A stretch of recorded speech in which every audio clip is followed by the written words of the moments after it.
കഴിഞ്ഞ ദിവസം കേന്ദ്ര സർക്കാർ ISP അഥവാ ഇൻഡെക്സ് ഓഫ് സർവീസ് പ്രൊഡക്ഷൻ എന്ന പേരിൽ പുതിയൊരു പ്രതിമാസ ഇൻഡെക്സ് പുറത്തിറക്കി. എന്നാൽ നിങ്ങളിൽ എത്ര പേർ ഇങ്ങനൊരു വാർത്ത ശ്രദ്ധിച്ചു കാണും? ഒരുപക്ഷെ ഈ വീഡിയോ കാണുന്ന ആരും തന്നെ ശ്രദ്ധിച്ചിരിക്കില്ല. കാരണം നമുക്ക് എപ്പോഴും പണം ഉണ്ടാക്കാനുള്ള ടിപ്സ് അല്ലെങ്കിൽ എവിടെ ഇൻവെസ്റ്റ് ചെയ്യും എന്നതിനെ കുറിച്ചുള്ള ഡാറ്റ ഇതൊക്കെ കാണാനും വായിക്കാനുമാണ് കൂടുതൽ താല്പര്യം. എന്നാൽ ഇത്തരം ഡാറ്റകൾ നമ്മുടെ അത്തരം തീരുമാനങ്ങളെ എത്രത്തോളം സഹായിക്കുന്നുണ്ട് എന്ന് നമ്മൾ അറിയാതെ പോകുന്നുണ്ട്. ഇതൊരു വെറും ഗവൺമെന്റ് കണക്കല്ല. വരാനിരിക്കുന്ന RBI പോളിസികളിൽ നിങ്ങളുടെ ഹോം ലോൺ EMI കുറയുമോ, ബാങ്ക് FD പലിശകളെ ഇത് എങ്ങനെ ബാധിക്കും, ഒപ്പം മലയാളി നിക്ഷേപകർ ഏറ്റവും കൂടുതൽ പണം ഇറക്കിയിരിക്കുന്ന IT, ബാങ്കിംഗ്, മ്യൂച്വൽ ഫണ്ടുകൾക്ക് ഇനി എന്ത് സംഭവിക്കും എന്നൊക്കെ മനസ്സിലാക്കാൻ സഹായിക്കുന്ന കണക്കുകളാണിവ. നമ്മുടെ രാജ്യത്തിന്റെ സാമ്പത്തിക വളർച്ച അളക്കാൻ പതിറ്റാണ്ടുകളായി സർക്കാർ ഉപയോഗിച്ചിരുന്നത് IIP അഥവാ ഇൻഡെക്സ് ഓഫ് ഇൻഡസ്ട്രിയൽ പ്രൊഡക്ഷൻ ഡാറ്റയായിരുന്നു. അതായത് ഫാക്ടറികളിലെ ഉൽപാദനവും മൈനിങ്ങും ഒക്കെ കൂടിയോ കുറഞ്ഞോ എന്ന് മാത്രമാണ് നമ്മൾ നോക്കിയിരുന്നത്. എന്നാൽ ഇന്ത്യയിലെ ഓരോ രണ്ടാമത്തെ രൂപയുടെ മൂല്യവും ഉണ്ടാക്കുന്ന യഥാർത്ഥ ശക്തി കേന്ദ്രം ഏതാണെന്നറിയാമോ? നമ്മുടെ സോഫ്റ്റ്വെയർ കമ്പനികൾ, ബാങ്കുകൾ, ഹോട്ടലുകൾ, ട്രാൻസ്പോർട്ട് എന്നിവയടങ്ങുന്ന സർവീസ് സെക്ടറാണ്. ഇന്ത്യയുടെ ആകെ സാമ്പത്തിക മൂല്യത്തിന്റെ 53% ഈ മേഖലയിൽ നിന്നാണ് വരുന്നത്. എന്നിട്ടും ഇതിന്റെ കൃത്യമായ മാസക്കണക്കുകൾ നമ്മുടെ കയ്യിൽ ഇല്ലായിരുന്നു. എന്നാൽ അതിനൊരു ശാശ്വത പരിഹാരമായിരിക്കുകയാണ്. കേന്ദ്ര സ്ഥിതിവിവര കണക്ക് മന്ത്രാലയം ഇന്ത്യയിൽ ആദ്യമായിട്ടാണ് ഇൻഡിസസ് ഓഫ് സർവീസ് പ്രൊഡക്ഷൻ അഥവാ ISP എന്ന പ്രതിമാസ സൂചിക പുറത്തിറക്കിയിരിക്കുന്നത്. ഇത് വെറും ഒരു സ്ഥിതിവിവര കണക്കല്ല. നിങ്ങളുടെ home loan EMI, bank FD പലിശ, IT, ബാങ്കിംഗ് ഓഹരികളുടെ നിക്ഷേപം എന്നിവയെല്ലാം ഇനി മാറ്റാൻ പോവുകയാണ്. എങ്ങനെയാണ് എന്ന് നമുക്ക് നോക്കാം. വിലക്കയറ്റത്തിന്റെ അഥവാ പണപ്പെരുപ്പത്തിന്റെ സ്വാധീനം പൂർണ്ണമായും ഒഴിവാക്കി രാജ്യത്ത് യഥാർത്ഥത്തിൽ എത്രത്തോളം സേവനങ്ങൾ നൽകപ്പെട്ടു എന്ന് കൃത്യമായി അളക്കുന്ന ഔദ്യോഗിക സൂചികയാണ് ISP.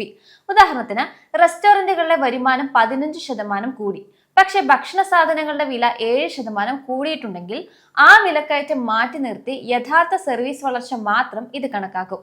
ഇതിൽ 2024-25 ആണ് ബേസ് ഇയർ. ഇതിൽ 100 എന്നത് അടിസ്ഥാനമാക്കിയാണ് വളർച്ച കണക്കാക്കുക.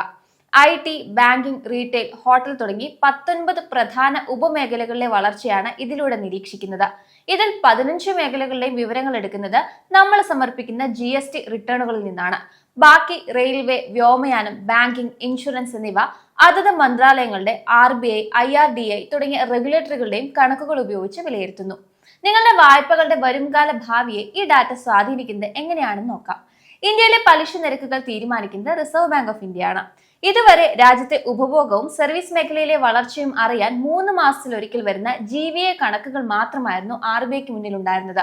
എന്നാൽ ഇനി മുതൽ പ്രതിമാസ ISP ഡാറ്റ ലഭിക്കുന്നതോടെ വിപണിയിൽ യഥാർത്ഥത്തിൽ പണപ്പെരുപ്പം കൊണ്ടാണോ അതോ ആളുകളുടെ വാങ്ങൽ ശേഷി കുറഞ്ഞതുകൊണ്ടാണോ മാന്ദ്യം ഉണ്ടാകുന്നതെന്ന് RBIക്ക് കൃത്യമായി മനസ്സിലാകും. സർവീസ് മേഖലയിൽ മാന്ദ്യത്തിന്റെ ലക്ഷണങ്ങൾ കാണുകയാണെങ്കിൽ സാമ്പത്തിക രംഗത്തെ ഉത്തേജിപ്പിക്കാൻ RBI വേഗത്തിൽ പലിശ നിരക്കുകൾ കുറച്ചേക്കാം. റിപ്പോ റേറ്റ് കട്ട് ഉണ്ടായേക്കാം. റിസർവ് ബാങ്ക് പലിശ നിരക്ക് കുറച്ചാൽ നിങ്ങളുടെ ഫ്ലോട്ടിംഗ് റേറ്റ് ഹോം ലോണുകളുടെ EMIയും കുറയും. പലിശ നിരക്കുകൾ കുറയുമ്പോൾ ബാങ്ക് FD പലിശ നിരക്കുകളും താഴേക്ക് വരാം. അതിനാൽ ഉയർന്ന പലിശ ലഭിക്കുന്ന സമയത്ത് തന്നെ ദീർഘകാല FDകൾ ലോക്ക് ചെയ്യുന്നതിന് നമുക്ക് സാധിക്കും. വിപണിയിൽ നിക്ഷേപകരെ എങ്ങനെ സ്വാധീനിക്കുമെന്ന് കൂടെ നോക്കാം. മലയാളി നിക്ഷേപകർ ഏറ്റവും കൂടുതൽ പണം ഇറക്കിയിരിക്കുന്ന IT, ബാങ്കിംഗ് സെക്ടറുകളിലും അതുമായി ബന്ധപ്പെട്ട മ്യൂച്വൽ ഫണ്ടുകളുമാണ്. പുതിയ ISP ഇൻഡെക്സിൽ ഏറ്റവും കൂടുതൽ വെയിറ്റേജ് ഉള്ളത് IT, കമ്പ്യൂട്ടർ സർവീസുകൾക്കും റീറ്റെയിൽ ട്രേഡിനുമാണ്. ഇവിടെ 22.47%, അതോടൊപ്പം 16.4% വെയിറ്റേജ് നൽകിയിട്ടുണ്ട്.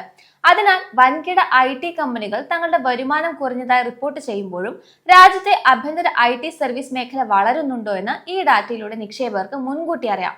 IT സെക്ടറിലെ യഥാർത്ഥ ആഭ്യന്തര ഡിമാൻഡ് മനസ്സിലാക്കി നിക്ഷേപം നിർത്തണോ അതോ തുടരണോ എന്ന് തീരുമാനിക്കാൻ ഇത് നമ്മളെ സഹായിക്കും.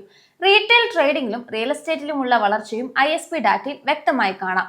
2026 ഏപ്രിലിലെ ആദ്യ റിപ്പോർട്ട് അനുസരിച്ച് hotel services, retail trade, real estate എന്നിവയിൽ വൻ വളർച്ചയാണ് രേഖപ്പെടുത്തിയത്. ഈ മേഖലകളിലെ വളർച്ച ബാങ്കുകളുടെ വായ്പാ വിതരണം അല്ലെങ്കിൽ ക്രെഡിറ്റ് ഗ്രോത്ത് വർദ്ധിക്കുമെന്നതിന്റെ സൂചനയാണ്. ഇത് ബാങ്കിംഗ് ഓഹരികൾക്ക് വലിയ കുതിപ്പ് നൽകിയേക്കാം. അടുത്തതായി നിങ്ങൾക്ക് തോന്നുന്ന സംശയം, GST പിരിവും സർവീസ് പ്രീമിയം ഉണ്ടായിട്ടും എന്തിനാണ് ഈ ഒരു സൂചിക എന്നതായിരിക്കും. ടാക്സ് നിരക്കുകളിലെ മാറ്റങ്ങൾ, പണപ്പെരുപ്പം എന്നിവ കാരണം യഥാർത്ഥത്തിൽ ഉൽപാദനം കൂടിയില്ലെങ്കിലും GST പിരിവ് ഉയർന്നു കാണിച്ചേക്കാം. എന്നാൽ ISP ചെയ്യുന്നത് ടാക്സ് തുകയല്ല, മറിച്ച് സേവനങ്ങളുടെ യഥാർത്ഥ അളവാണ് കണക്കാക്കുന്നത്. അതുപോലെ സർവീസ് PMI എന്നത് കമ്പനികളുടെ മാനേജർമാരോട് അഭിപ്രായം ചോദിച്ച് തയ്യാറാക്കുന്ന ഒരു സർവേ മാത്രമാണ്. എന്നാൽ ISP എന്നത് സർക്കാർ റെക്കോർഡുകൾ വെച്ചുണ്ടാക്കുന്ന യഥാർത്ഥ കണക്കാണ്. PMI വിപണിയുടെ ട്രെൻഡ് പറയുമ്പോൾ ISP അതിന് ഔദ്യോഗിക സ്ഥിരീകരണം നൽകുന്നുണ്ട്. എന്നാൽ ഈ ഡാറ്റ വെച്ചുകൊണ്ട് മാത്രം പെട്ടെന്നൊരു നിക്ഷേപ തീരുമാനത്തിലേക്ക് എടുത്തു ചാടരുത്. ഇതിന് ചില പരിമിതികളുമുണ്ട്. ഒന്നാമതായി, GST പരിധിക്ക് പുറത്തുള്ള ചെറുകിട സ്ഥാപനങ്ങളും പ്രാദേശിക കച്ചവടക്കാരും അടങ്ങുന്ന വലിയൊരു അസംഘടിത മേഖല അല്ലെങ്കിൽ ഇൻഫോർമൽ സെക്ടർ ഈ കണക്കുകളിൽ ഉൾപ്പെട്ടിട്ടില്ല. രണ്ടാമതായി, സാമ്പത്തിക രംഗത്ത് നിർണായക പങ്കുവഹിക്കുന്ന ആരോഗ്യ വിദ്യാഭ്യാസ മേഖലകൾക്ക് GST ഇളവുകൾ ഉള്ളതിനാൽ അവയെ നിലവിൽ ഒഴിവാക്കിയിരിക്കുകയാണ്. തന്മൂലം സർവീസ് മേഖലയുടെ 60% മാത്രമാണ് ഈ ഇൻഡെക്സ് നിലവിൽ കവർ ചെയ്യുന്നത്. മൂന്നാമതായി, ഡാറ്റാ ശേഖരണത്തിലും ക്രോഡീകരണത്തിനുമായി എടുക്കുന്ന സമയം കാരണം ഇതിൽ 60 ദിവസത്തെ കാലതാമസം അല്ലെങ്കിൽ 60 ഡേ ലാഗ് അനുഭവപ്പെടുന്നുണ്ട്. ഉദാഹരണത്തിന്, മെയ് മാസത്തെ വിവരങ്ങൾ ജൂലൈ അവസാനത്തോടെ മാത്രമാണ് ലഭ്യമാവുക. അവസാനമായി, ഉത്സവങ്ങളും അവധിക്കാലങ്ങളും കാരണം പ്രതിമാസ കണക്കുകളിൽ സ്വാഭാവികമായ ഏറ്റക്കുറച്ചിൽ ഉണ്ടാകാനുള്ള സാധ്യതയുള്ളതിനാൽ ഇവയെ തൊട്ടു മുൻപത്തെ മാസവുമായി താരതമ്യം ചെയ്യുന്നതിന് പകരം കഴിഞ്ഞ വർഷത്തെ ഇതേ മാസവുമായി താരതമ്യം ചെയ്യുന്നതാണ് കൂടുതൽ കൃത്യമായ നിഗമനങ്ങളിലേക്ക് എത്താൻ സഹായിക്കുക. ചുരുക്കത്തിൽ, ഫാക്ടറി ഉൽപാദനത്തിന് നൽകുന്ന അതേ പ്രാധാന്യം ഇനി ഇന്ത്യയിലെ സർവീസ് മേഖലയ്ക്കും ലഭിക്കും. വിപണിയിലെ മന്ദഗതി താൽക്കാലികമാണോ അതോ വലിയൊരു വീഴ്ചയുടെ തുടക്കമാണോ എന്നത് ഇനി സാധാരണക്കാരായ നിക്ഷേപകർക്ക് പോലും തിരിച്ചറിയാൻ സാധിച്ചേക്കാം.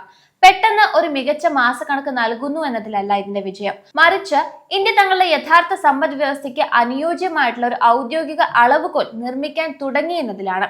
അതായത്, ഫാക്ടറി ഉൽപാദനത്തിന് നൽകുന്ന അതേ പ്രാധാന്യം ഇനി software, banking, telecom, tourism, real estate തുടങ്ങിയ സർവീസ് മേഖലകൾക്കും ലഭിക്കുന്നു.